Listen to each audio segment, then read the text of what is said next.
Chitale sweet होमचे 2010ला Chitale sweet होमचं ट्रेडमार्क रजिस्ट्रेशन झालं. मी प्रमोद प्रभाकर चितळे स्वीट होमचा मालक नाही म्हणता येणार, चालक म्हणून वापरतो. तर आमच्या आजोबांनी 1954 साली साधारण चितळे स्वीट होमची स्थापना केली होती. त्याच्यानंतर माझे वडील काही प्रभाकर सखाराम चितळे यांनी 97पर्यंत त्याच वास्तूत तो धंदा चालू ठेवला, व्यवसाय चालू ठेवला. आम्ही पेढे बर्फी नमकीन भाकर कामदार आणि भाकरवडी मागितली आम्हाला. 2010 साली आम्ही ट्रेडमार्क रजिस्टर करून घ्यायला आणि मग त्या सहजोगी दुकान चालू ठेवलं आहे आणि प्रयत्न प्रामाणिकपणे करण्याचं तर आहेच चालू. सगळ्यांचं पाठबळ आहेच आहे मला. चितळे स्वीट होम हे नुसतं भाकरवडी करता काम करत नाही, तर भाकरवडी बरोबरच वेगवेगळ्या पद्धतीचं नमकीन पण ते बनवतात, वेगवेगळ्या प्रकारच्या मिठाया पण ते बनवतात. आज नाही बनवत, ते 1954 पासून बनवतात. तुम्हाला पाहिजे असेल तर 1955चा त्यांचा त्या दुकानात फोटो, जिथं आता त्यांचं दुकान आहे तो सुद्धा आपल्याकडे आहे.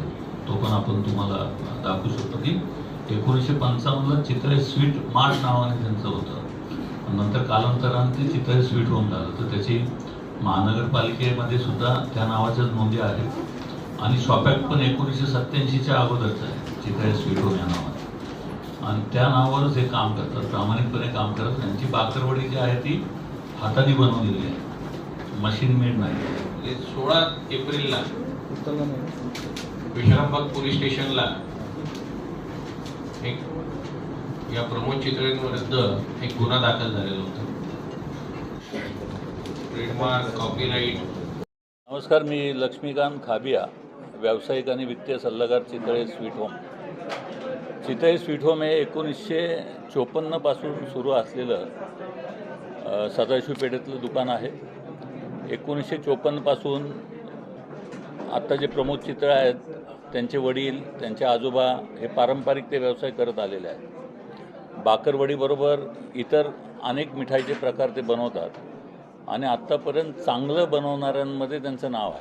क्वालिटी प्रॉडक्ट देण्यामध्ये त्यांचं नाव आहे आणि अतिशय चांगलं काम करत ते आत्तापर्यंत आलेत. आता नुसती भाकरवडी साधारणतः महाराष्ट्रभर त्यांची आता जायला सुरुवात झालेली आहे आणि भविष्यात नमकीनच्या अनेक रेंज त्यांच्या आता येतील पण. आणि हे सगळं करत असताना आदरणीय वकील साहेबांनी जसं आत्ता सांगितलं की अनावधानाने प्रिंटरकडनं झालेली चूक ती आमच्या लक्षात आल्यानंतर ती चूकसुद्धा आम्ही दुरुस्त केली. दुरुस्त करून जे काही पॅकेट्स मार्केटमध्ये गेले होते ते पुन्हासुद्धा घेतलेले आहेत आणि कायदेशीर ज्या काही बाबी आहेत त्याचे सोपस्कार पूर्ण करण्याचं काम झंजाड वकिलां सरांमार्फत आमचं सुरू आहे.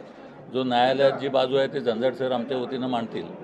पण यामध्ये कुठल्याही पद्धतीचा डुप्लिकेटपणा किंवा कोणाचं तरी नक्कल करून पदार्थ बनवणे हा आमचा अजिबात हेतू नाही आणि तो नव्हता आणि भविष्यातही राहणार नाही. आमची भाकरवडी ही हाताने बनवलेली आहे आणि भाकरवडी जसं मग सांगितलं तसं हा कोणाचाही पेटंट नाही आहे. हा राजस्थान, गुजरात आणि महाराष्ट्र यामध्ये प्रामुख्याने बनवला जातो. पुण्यामध्ये 100 स्वीट होम आहेत जे भाकरवडी बनवतात. 100 वेगवेगळ्या प्रकारचे स्वीट होम आहेत, ते सगळे भाकरवडी बनवतात. मग सगळ्यांवर तुम्ही बंदी आणणार काय? हा पण आमचा प्रश्न आहे. जर एखादं लहान, ह्यांच्या घरात माणसं किती? 3, नवरा, बायको आणि मुलगा, 3 लोकांची फॅमिली आहे. एकच दुकान आहे जे 1954 पासून त्याच ठिकाणी आहे, कुठेही बदललेलं नाही. 1954 पासून कायदेशीर सगळे परवानगी त्यांच्याकडे आहेत. जेव्हापासून महानगरपालिका अस्तित्वात आली तेव्हापासून महानगरपालिकेकडे नोंद त्यांची त्या पद्धतीची आहे. तेव्हा शॉपॅक्ट होतं, शॉपॅक्ट त्या पद्धतीचं आहे. 2010मध्ये त्यांनी स्वतःचं ट्रेडमार्क रजिस्टर केलं. आता मुलगा हाताखाली आल्यानंतर, स्वतःला काहीतरी नवीन करायची उमेद असल्यानंतर तर माणूस या सगळ्या गोष्टी नवीन वातावरणाशी, नवीन व्यवसायाची जुळून घेतो का नाही? तर त्या पद्धतीचा हा सगळा प्रकार आहे. यामध्ये कोणालाही फसवायचा हेतू नाही. त्यांची तर आम्ही हात जोडून माफी मागू किंवा तुमचं नाव वापरून आम्हाला काय धंदा करायची गरज नाही. तुमच्या नावाचा वापर करून आम्हाला भाकरवडी विकायची गरज नाही. आम्ही चितळे स्वीट होम आहोत, आम्ही चितळे स्वीट होमच राहणार आणि चितळे स्वीट होम नावानेच आम्ही आमचा व्यवसाय करू. नाही, 2 गोष्टी त्याच्यामध्ये. जो प्रिंटर हे सगळं प्रिंटिंगचं काम करतो, त्या प्रिंटरकडनं मिस्टेक झाली हे लक्षात आल्यानंतर आणि त्यांनी पत्र पण दिलं आहे तसं की प्रिंटिंगची मिस्टेक आहे, आल्यानंतर आम्ही दुसऱ्याच दिवशी दैनिक सकाळमध्ये त्याचं जाहीर निवेदन, जाहीर प्रकटन, जाहीर खुलासा झंजाड सरांमार्फत केलेला आहे आणि तो खुलासा कायद्याला धरून आहे. आमच्याबरोबर इथं ट्रेडमार्क ज्यांनी मिळवलं ते ट्रेडमार्कचे वकील पण मुंबईचे या ठिकाणी आहेत.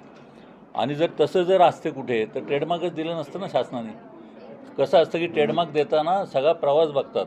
त्या एकूण चितळे स्वीट होमचा अख्खा प्रवास हा शासनाने ट्रेड मानांकन देणारी जी संस्था आहे आपली, भारतीय मानांकन पद्धती देणारी, ती सगळी बघते ना. आणि त्यांनी दिल्यानंतर ट्रेडमार्क दिलेला आहे. आणि ट्रेडमार्क दिल्यानंतर नवीन पॅकिंगमध्ये चितळेची स्वीट होमची भाकरवडी आलेली आहे. त्यामुळे आणि लोकांना ही चव आवडते. आजही तुम्ही जा दुपारी लाईन लावून लोक तिथं घेतात. का घेतात? नाही, हे आडनाव साधर्म्य असलेले लोक आहेत, व्यवसाय साधर्म्य असलेले लोक आहेत. यांचा कुठलाही कसलाही नात्याचा, आर्थिक कसलाही संबंध नाही.